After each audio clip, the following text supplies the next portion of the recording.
car can't move at all. Just locks it in place. And that's the same exact thing that gasoline cars do. Okay? Now the difference is a gasoline car with an automatic transmission has a torque converter. You guys understand that? What a torque converter is? A torque converter is a fluid coupler. So it takes the rotation of the engine and pushes fluid inside the torque converter and then makes, it's like a turbine, almost like a turbocharger. One side spins, the fluid starts to spin, and the other side spins. So when they push that button in the gasoline car, they put their foot to the floor and they what's called bounce off the torque converter. They'll sit there and run the engine will just run at like 8,000 RPM, 6,000 to 8,000 RPM. So if you ever watch racing on TV, you'll see them. They go up to the starting line and everybody puts their fingers in their ears. They get up to the starting line and the lights turn yellow and you hear them go, wah! And they just sit there and you can see raw fuel spitting out of the exhaust pipe when they're just sitting at the starting line. And they're holding that button and then the light turns green. They let go of the button and the reverse part of the transmission disengages and they immediately start to drive. It's called launch. We want to do the same thing, but we don't have a torque converter, okay? Because we don't need to idle. Gasoline cars need to be able to idle. So the motor has to be able to spin when the transmission isn't. So that's what a torque converter is. That's what that fluid coupler is for. And we don't need to idle, so we don't need a torque converter. So we are direct drive, automatic transmission. We have a specially built input shaft that hooks directly from the motor to the transmission. The problem is, I can't put my foot on the brake and spin the motors. Okay, the motors are so powerful that if I did that, they would shear the shaft in the transmission instantly. Instantly. Just boom. Done. So, I'll hold the button at the starting line, and when I hold the button, I have a wiring relay that takes the throttle input to the controllers out. It disengages the throttle input electrically when I'm holding that button. Then I can put my foot to the floor and be at wide open throttle. The motors still aren't moving because the controllers don't see the gas pedal moving. See what I'm saying? Then light turns green, I let go of the button, and the controllers instantly see wide open throttle and they go as fast as they possibly can off the line. And that button's new. That button, well, yeah, that button is all new this weekend. So that's what we'll be testing and tuning, hopefully on Thursday. So that's the plug. Come to Mission Raceway this weekend. See my car. Yeah. One of two things will happen. I'll either break something, or see the wheelie bars in the back? They're set exactly 5 inches off the ground. And we actually chalk them before each race. There's a very good chance that this electric car is going to do a wheel stand this weekend, which will be kind of a first for electric cars. So we're pretty excited about it. It has a perfect 50-50 weight balance right now.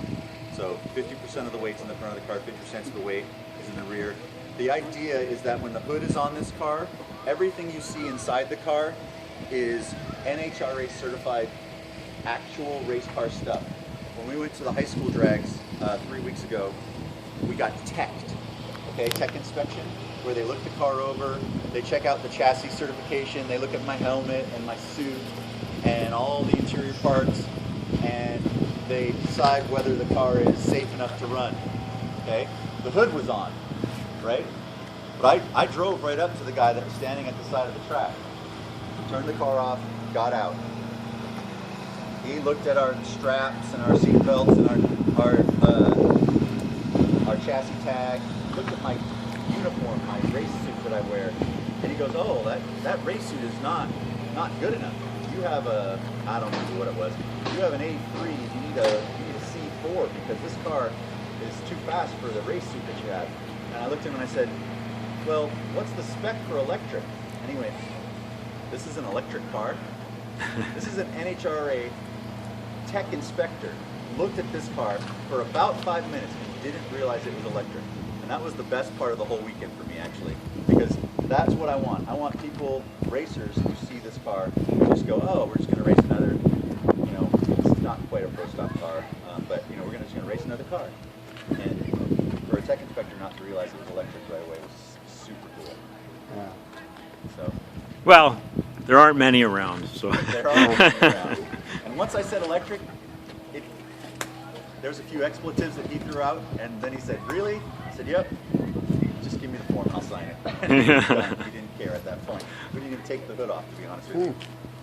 So it is what it is. But yeah,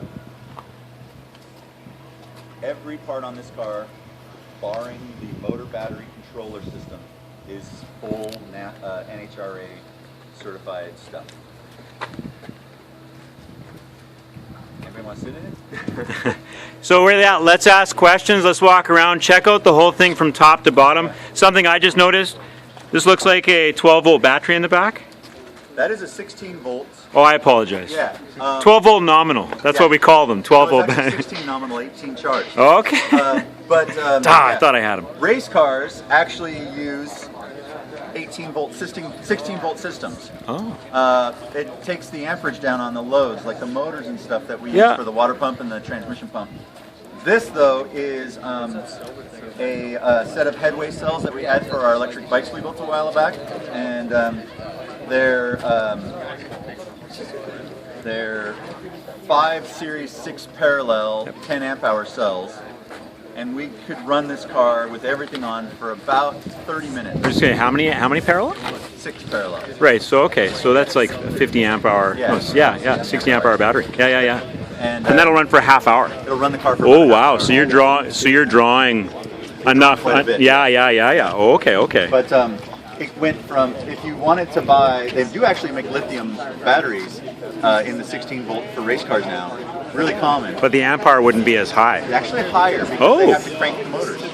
Oh, okay. They're really big and they're very expensive. They're about $1,500 and heavy. Really? And we were able, because we don't have to crank a motor, Yeah. to pare it down to 6 pounds. Wow. Yeah. That's amazing. Look at that. Sorry, just that's what jumped out right away. Yeah. That looks like a battery. Heinz, what do you think? We're having a good time. All right. We'll be back.